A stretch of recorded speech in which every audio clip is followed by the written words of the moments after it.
Kasi sinabi, pareho pa naman tayong duwag. Showbiz chika tayo, may dambuhalang comeback sa GMA Prime ang bayaning minahal ng lahat na si Lolong.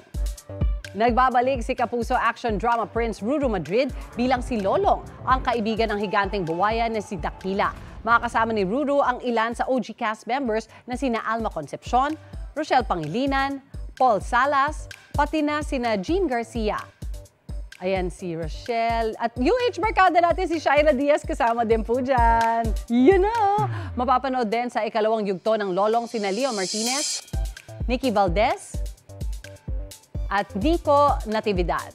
Gayong din sina Clea Pineda, Martin Del Rosario, Rocco Nacino, at marami pang iba. Nagbabalik GMA rin sa serye ang veteran stars na sina John Arcilla at Tetchi Agbayani.